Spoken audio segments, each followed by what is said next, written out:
I think the issue is that there is a distinction between like what an individual suffers and then the political context of international politics, right? So I agree that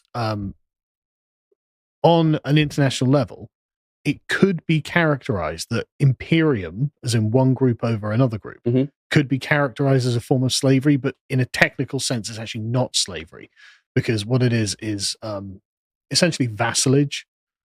Like, how to describe it? Like, just the sort of thing that Russia is trying to do with Ukraine, right? It's not going to literally enslave Ukrainians, but it is going to put them within the political power of Russia. I mean, you say that, but during colonization, that's exactly what happened. On the land, King Leopold of Belgium done it. He enslaved the people of the Congo and got them to get rubber. Cecil Rhodes done it to people in South Africa. You actually literally enslaved people. Sometimes. Right. But you can't say it's not the same. No. Well, I'm not. It's sometimes, but there are other cases where it's not. For example, in Uganda, what we did is we had them as a protectorate. And so we took the largest ethnic group in Uganda and they had a king and we politically supported them. And so they were convivial. Neo-colonialism. Well, no, that was during the process of the scramble for Africa. And so there are particular places, but then there are other places where it's not that the people were necessarily safe. I mean, like Leopold is the worst example, probably, of that sort of thing happening. But then there are sort of various protectorates and administrations where the British run the place as they think it should be run, but the people aren't actually slaves.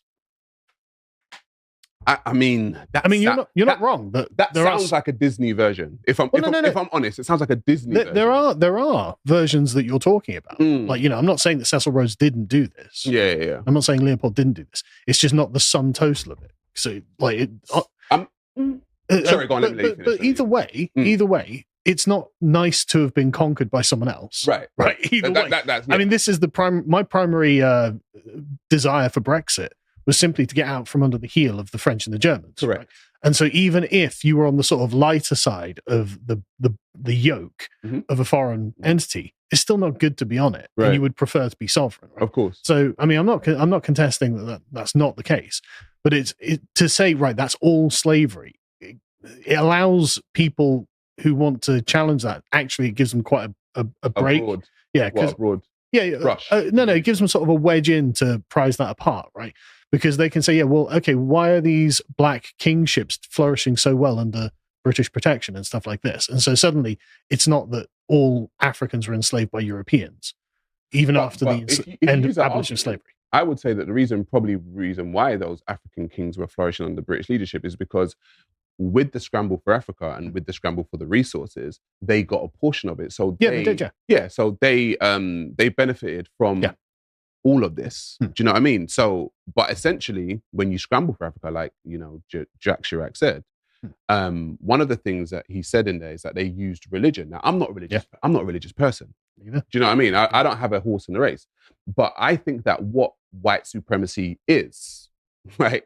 We know what it isn't. What it actually is I was raised a Christian, right? And I can read Revelation 1 verse 14. And I can see that Jesus Christ, who I don't believe in, was described as a man with burnt bronze skin and white woolen hair. Okay. That's not the image we get. The image if I was to Google Jesus Christ for you right now, be a blonde hair, blue-eyed dude, white skin, right? So I think that what white supremacy is being able, right, to see what someone's described as and be like, nah, I'll make him white. And then export that around the whole world. Yeah. Do you know what I mean? That's what white supremacy is. I mean, I agree with what you're saying. I mean, this has long been known. Like Aristotle was probably the first to say men make gods in their own image. Yes. Right. And so, gods from Europe look white, gods from Africa look black, gods from China look Chinese, etc., etc.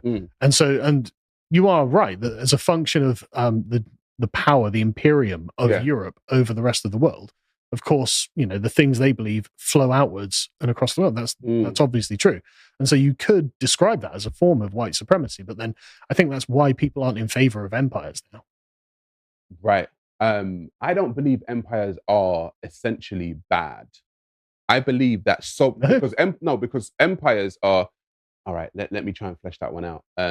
before people click that. I mean, oh my God, he's in the don't get me wrong. I'm not necessarily saying they are either, but I think that if we came back to it's never fun to be conquered by another people. Yeah. Then in a way, it kind of is always bad. So when I mean empire, I mean the building of your empire for your people, by your people, to make yourself great.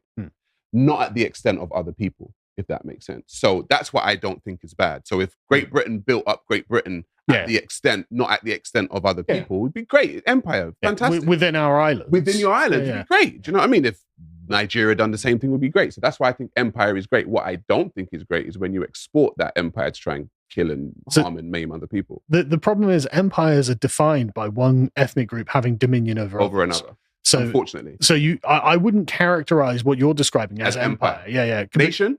Yeah, nation. Nation's a much better way of framing it, because that doesn't imply that you're conquering other people to get the resources. And obviously I totally agree that that's why I call myself a nationalist. Yeah. Right? Because I'm saying, listen, we can do better than that. Yeah. Right?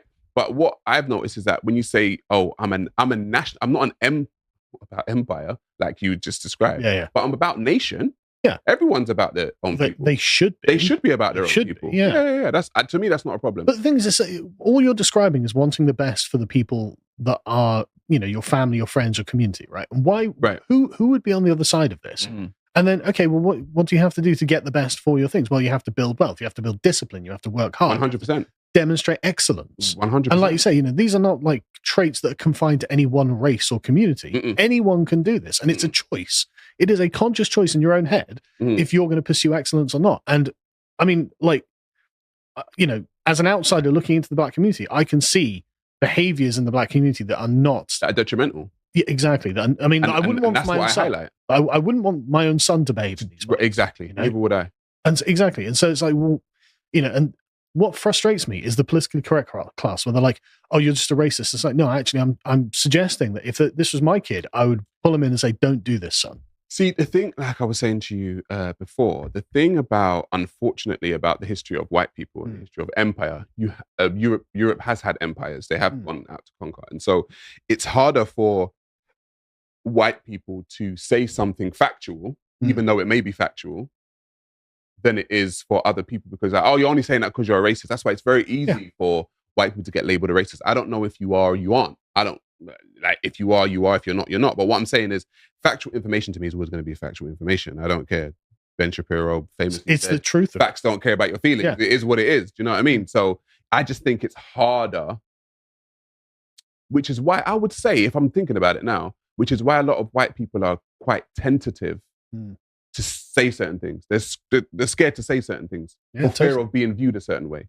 Totally. And and I think the stigma is not helping anyone at all. Because like you say, that normally it would be social pressure that stigmatizes certain kinds of behaviors.